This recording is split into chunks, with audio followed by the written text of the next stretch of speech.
Good morning, beauties. It's Stephanie here, Supercar Mom, back with another walkthrough on this 2006 BMW M6.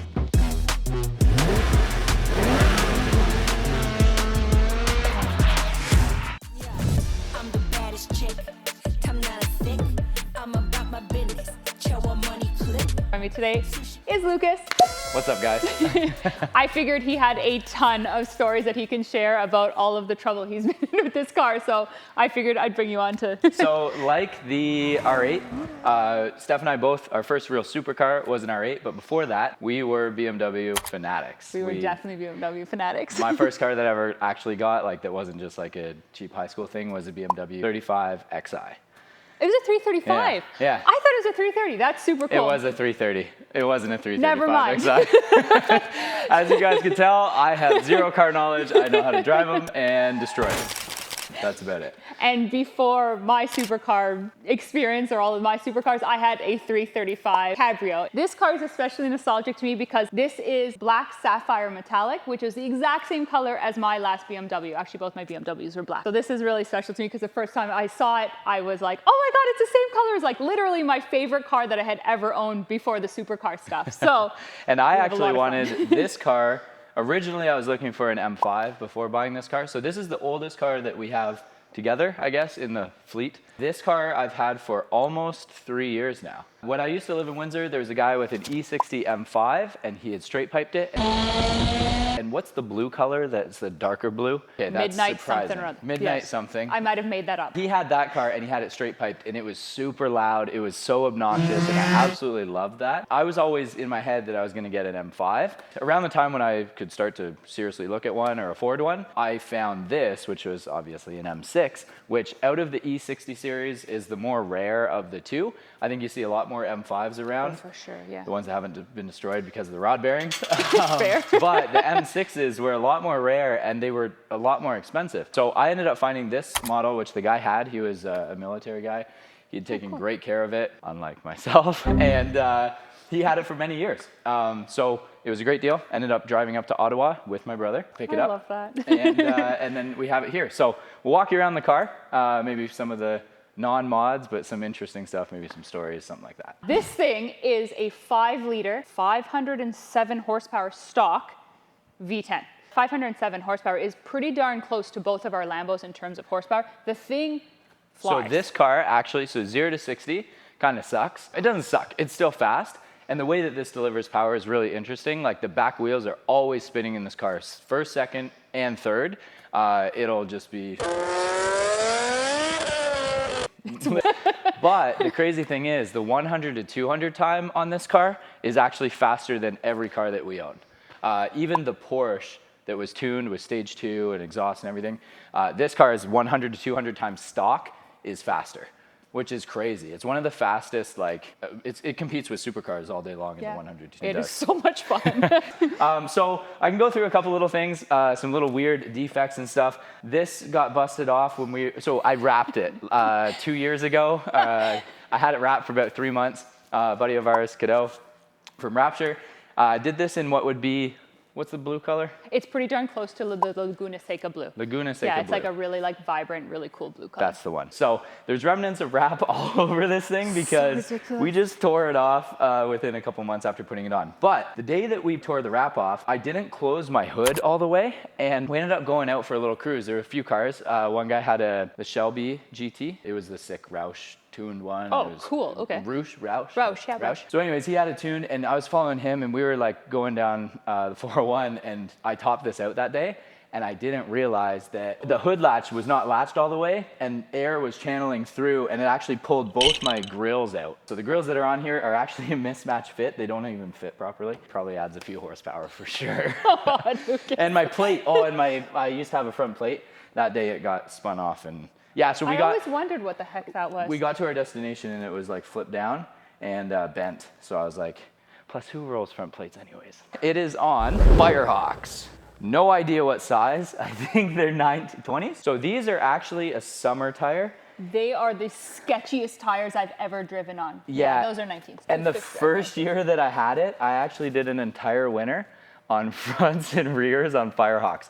I probably shouldn't have bought this car. I probably didn't, even though I could afford it, I probably couldn't afford the maintenance on it. So I was like, this year I'm just rocking it the whole year with as is. And I got stuck so many times that year. They're hockey pucks. Yeah. Yeah, they're legit hockey pucks. Everything is pretty much stock. Obviously, it's tinted. But one really cool thing with the E63 M6 is, I don't know if the M5s have it. I don't think they do, but it's a carbon roof. So this is actually a carbon roof. So there's no sunroof option. There did have a convertible hard top or soft top. It was always soft top on these. Always soft top. Always So you guys soft top on these. I think it's kind of ugly because the back end of this car is not that pretty. But moving to the back. Hold on. What? My favorite part of this car is the back end. Is the back end? Yeah. It's kind of like a Panamera though. It's like the ugly duckling of the BMW world. No, I like it. You like it? Yeah, I like it because it's chunky. unique and chunky and I don't know. I like it. One man's trash, another chick's treasure. So the rear tires didn't even bother replacing the front, so I kept Sketchy. the Firehawks on. These I replaced actually because I got onto the highway and a cotter pin from a hitch actually went through my sidewall. That was about a year and a half ago. So I put Michelin's on. They've been pretty good. This thing doesn't get driven that much, especially in the winter anymore, although it was like the main winter car for me. Always on summer tires. Always on summer tires, guys. Winter tires are a scam. They're a scam. Stresses me out. The coolest thing about this car is obviously the fact that it is decatted and straight pipe. So In typical Lucas fashion, decat and straight pipe, all the things. Yeah, so when we were younger, like we didn't grow up driving cool cars, so we would just buy motorcycles, and the first thing you would do is just chop off the exhaust and make it sound as loud and obnoxious as possible. So the really cool thing about the E60 series is the V10 was basically like BMW's like F1 tech in this car. They only ran it for like 4 years, and this thing redlines out at like 8250. I think the Evolve tune actually gives you can bring that up to 8500, which is absolutely nuts because this thing straight piped and decatted is the craziest sounding car to this day. It's louder than any car that I've ever pulled with. Like coming out of the Gumball when that 720S that Matt August and Mike had, this thing I think was louder. Why? Like it was ridiculous. It's the loudest car I've ever heard in person in my life to this day. And if anybody saw that car at Gumball, the thing was obnoxious. We drove with, like a whole group of us went out with them the day before the rally launched. Probably. And it was so loud. It was so, ridiculously Yeah, and this loud. thing is definitely insane. Yeah, so under 4,000 on these cars, if anybody's heard these or is like interested in an E60 or E63, which they're really hard to find now, kind of like the Viper story, except with the rod bearing. So a lot of them are just off the road because they've been destroyed with engine issues. But if you do find one of the coolest parts of this car is the fact of like how ridiculous it sounds. Under 4,000, terrible. Like it's very raspy, it's very obnoxious. But when you get it up like past 7,000 to redline, it's like nothing else. I think it's nothing else I've ever heard. Different tone. Yeah, it's wild. Yeah, so it's also probably the most finicky car we have. Like she's emotional, guys. ignition coil. Ignition coil. It's got the most sensitive kind of onboard system. Yeah. Like it tells you if a license plate light is out. So it dings all the time. Everything dings on this car, and it's for the silliest thing. Like it's stuff that has nothing to do with safety or anything. So one of the things about this car is that a lot of people give a lot of hate towards is the SMG transmission. So I believe they only made 326 manual versions of the E63. The SMG though is actually, it's funny because you read the forums and you hear like a lot of people go, oh, the SMG transmission in the M cars is terrible. I completely disagree with that. This transmission I think is actually fantastic. So you have 254 different shift settings with the DSC, the ESP, and the actual shift timing, which is kind of obnoxious. On this car, I've always just set my M power mode to full everything. So traction's off, stability's off. The shift settings are the hardest, most aggressive, kind of like the LP, because this is also a single clutch. I think I do actually know a little bit about cars. Yeah, you do. All right.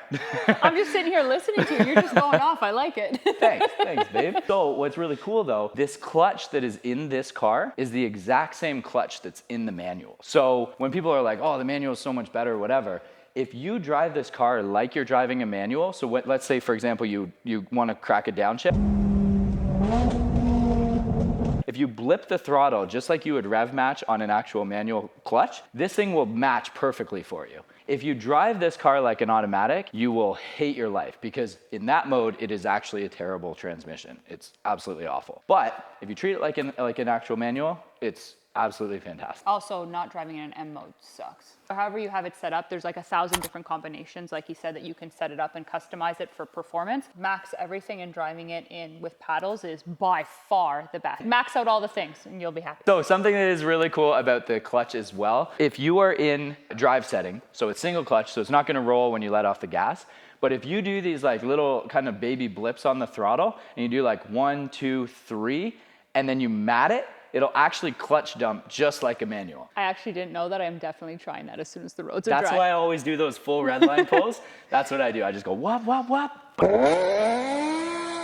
And it's like the most gnarly sounding thing you've ever heard in your life. If we're being honest, this thing is sideways more than it's driving straight on That's the true. street. So If you come in here close, Connor, this is the most expensive car that we own in terms of maintenance. So this car is more expensive to maintain than any of the Lambos. in terms of problems, we've had the most problems with this. The most problems and the most expensive. So this windshield is not original or factory. It actually went in for an oil cooler. I blew an oil cooler, I blew a belt, I blew something else, actually pulling against Matt and Mike on the way to Woodstock and in the McLaren. So I actually limped back to Kingston with no power steering. This thing was overheating at points. It was terrible. I also didn't know this story. Anyways, this went in for service. While it was in for service, they had it jacked up and they busted out the windshield. So I had to get a new windshield. Unfortunately, They broke the windshield? yeah, the service center broke the windshield. They hooked it up, but they also put a non-original BMW one back in, and they didn't even replace the gaskets. So all the seals, like if you do some detail stuff on here, Connor, it's gonna look like shit. So this is the back end that Steph loves. Because this car sounds so incredible, somebody was really thankful for me making so much noise that they actually left some really cool key marks all the way across my trunk lid. So There are 3. there's 3 big ones, like gouged. So I can only imagine it's because they're really excited about the exhaust and want to tell me how awesome it sounds.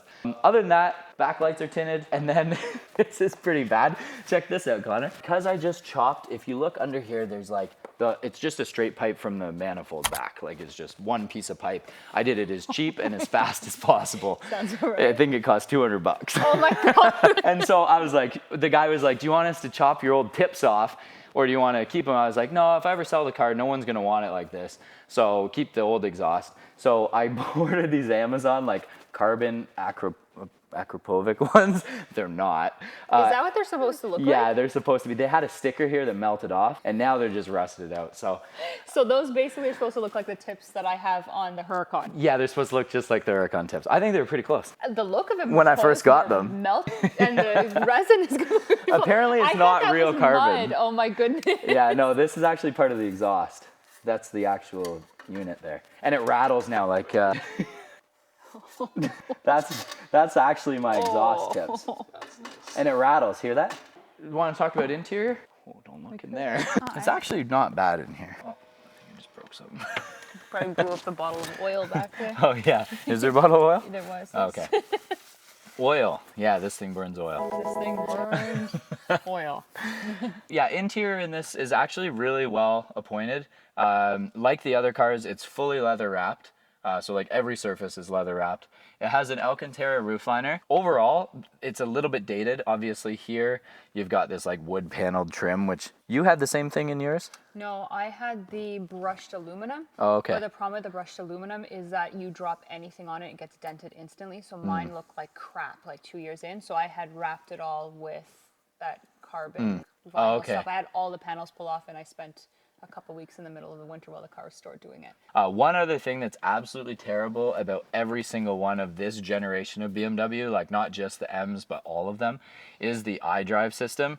It's really bad. And the sad thing with this one is it doesn't even, so you can connect your phone via Bluetooth, but you can't play music, which is ridiculous. And to replace this system, I think it's like $2,500. No one will touch it. Yeah, it's also super complex. As soon as you touch anything on that, everything goes wrong. Yeah. Like everything is super interconnected on this. That was one thing that I opted not to get on the 335 because I hate this system. And my mom has a 2015 335 and hers is also ancient as hell. And I mean, it's now an older car. Car's like 9 years old, but it was still like super dated even in 2015. I hate the iDrive system. BMW M wheel. You got your M button. This thing is always pressed. This is, every time you get into one of these, just hit the M button immediately, and hopefully if the driver's not a nerd or a Ferrari driver. What's that? Same thing. Yeah. Same. Yeah, exactly. The only other upgrade that's been done in here is the diamond mats. They told me that it added horsepower, so I said, let's do it. I don't know if they lied to me or not. When I got the car, it was, like I said, really well taken care of. It had about 121,000 kilometers on it. I believe I have rolled 174,000. I have put about 50,000 kilometers. Is this beeping annoying? I'm gonna do that. So I've put about 50. That is annoying. I've done 3 or 4 oil changes, but this car does burn oil pretty bad. But a lot of people will say like, oh, you just bought a ticking time bomb when you buy an E60 or an E63 M series. I think as long as the car has been well taken care of and the rod bearings were done, I think you're totally fine. So that was the other thing. The guy that owned this car before me, he had done the rod bearings, so I didn't really have any issues with that. And he had proof of a receipt and everything for it. So this thing has been absolutely beaten on. So that's pretty much the interior. Let's wrap this one up. So that is a pretty good walkthrough of a very well-used E63 M6. And when I say 50,000 kilometers, those 50,000 kilometers, everyone in the city that we live in has heard this car at some point in their life. Kilometer they have heard. This thing has hit redline more than it's seen idle. I will say that. Oh, I've got a lot of trouble in this car. This is like the most problematic car that we have in the fleet in terms of pissing people off and pissing the cops off. So the Lambos will get pulled over. I still get pulled over a lot in the Lambos or the R8. Cops are amazing. Like they just want to know what the car is. They're very easy to like, they're just more conversational. There's something about a BMW, like a blacked out BMW that has an exhaust, that you are like suspect number one. Like you are like criminal. From the moment you get in the driver's seat. And the 1 year, so the first year that I had this, I got pulled over 14 times. And out of that, I still have a perfect abstract. For the record, I have no demerit points. I am perfect. But it gives you a lot of opportunities to practice your negotiating. But in terms of V10, dollar for dollar, worth it? Would you do it again? The fact that for under $30,000, I think you can get one of these in Canada right now, you can compete on a performance standard with almost any supercar. You can show up at all the Cars and Coffees and all the things with this, and it's a very respectable car. A lot of people really admire, especially the M6 version of the E60. And there's not many of them left anymore. You don't see them ever. That's true. They're never going to make another V10. Naturally aspirated. Never going to make another V10 naturally aspirated, especially. True. So this car, dollar for dollar, 100% absolutely incredible value. Like I said, around 30,000 bucks. And with all the miles I've put on it, I can actually, same thing as the R8, I could sell this car now for more than I paid. Maybe not after this video. Like, wait a minute. Fair. All right, guys, so that's another episode of one of the walkthroughs on one of our cars. I hope you enjoyed. If you do, please like and subscribe, and we'll catch you in the next one. Take care, guys.